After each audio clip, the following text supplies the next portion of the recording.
మీ business ఏదైనా మీ ఊర్లో promotion చేయాలంటే అది సుమన్ టీవీతోనే సాధ్యం. ఇప్పుడే సంప్రదించండి. ఎమ్మిగనూరు రాజకీయాల్లో ఎర్రకోట వారసుడు ఎంట్రీ. 4 దశాబ్దాల రాజకీయ అనుభవం, 4 సార్లు ఎమ్మెల్యేగా సేవలు అందించిన చెన్నకేశ్వర రెడ్డి మనవడు రాజీవ్ రెడ్డి వాళ్ళ ఇంటి దగ్గర ఉన్నాం మనం ప్రస్తుతం.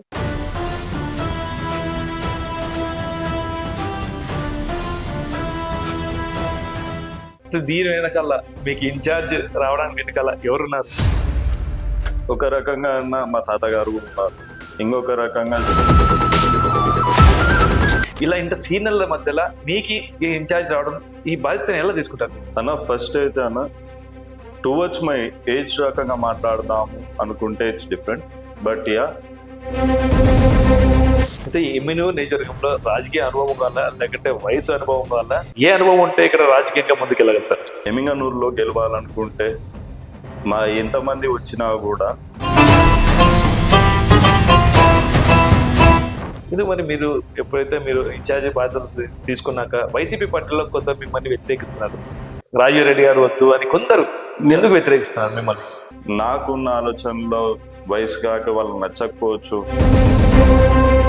కాకపోతే ప్రతి ఒక్కరు కూడా మనల్ని ప్రేమించాలన్నది అయితే ఒక రూల్ లేదు.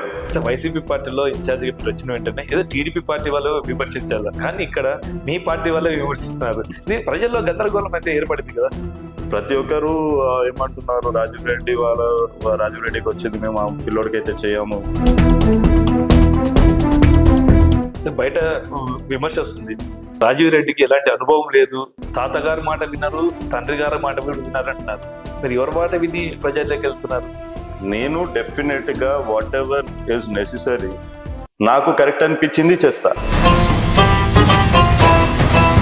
మీ అమ్మగారు మీ బ్రదర్ కన్నా మిమ్మల్ని పొలిటీషియన్ గా చూడాలని చెప్పి ఆశ ఉందంట, నిజమేనా? మా అన్న అంటే కొంచెం ఎప్పిస్తున్నా.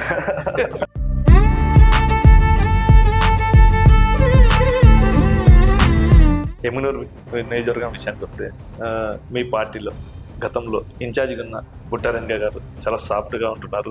అలాగే హఠాత్తుగా బుట్టారెడ్డి గారికి ఇన్ఛార్జ్ తొలగించి మీకు ఇచ్చారు. అయితే తొలగించడానికి కారణం ఏంటి? బుట్టారెడ్డి గారు తొలగించాలి అని ఎందుకు ఎవరు తొలగారు? ఇక్కడ కొంచెం ఏంటంటే మా వాళ్ళు కొంచెం వేరే రకంగా ఆలోచించారు.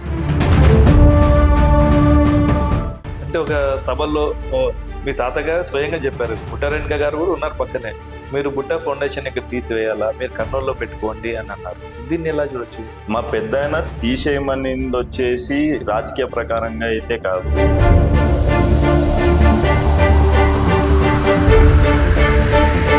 ఇక్కడ బీసీ మహిళకి అన్యాయం జరిగింది, చెన్నకేశ్వరరెడ్డి గారు సపోర్ట్ చేయలేదు అంటున్నారు.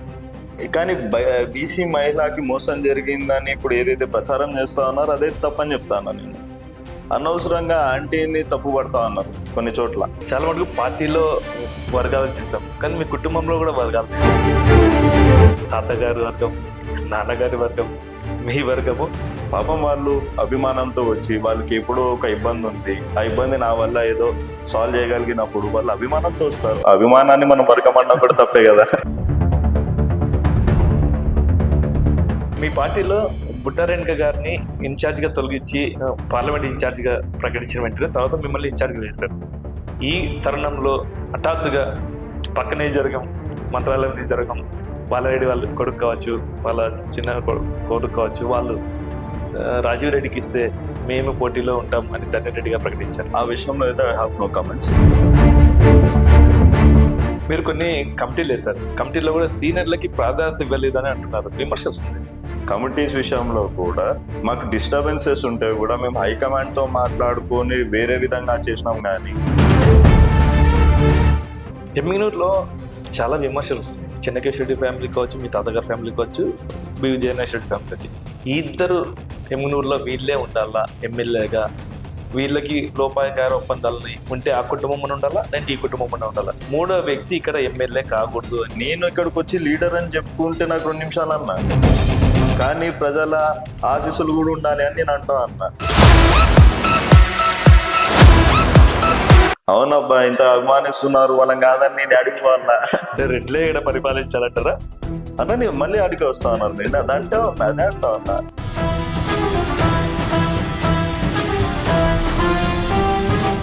ఆదరించిన వాళ్ళని వదులుకోకూడదు అంటా అన్న. వైసీపీ పార్టీ ఇన్ఛార్జ్ కావచ్చు, సమన్వయకర్త కావచ్చు, టికెట్ ఇచ్చినట్టేనా? అలా నేను చెప్పను, కానీ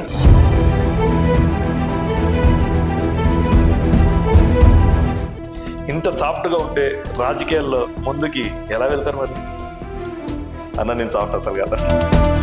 మీరు ఎమ్మెల్యే ఇన్ఛార్జ్, ఇంతకు బూతులు ఎన్నో తెలుసా మీకు? మొత్తం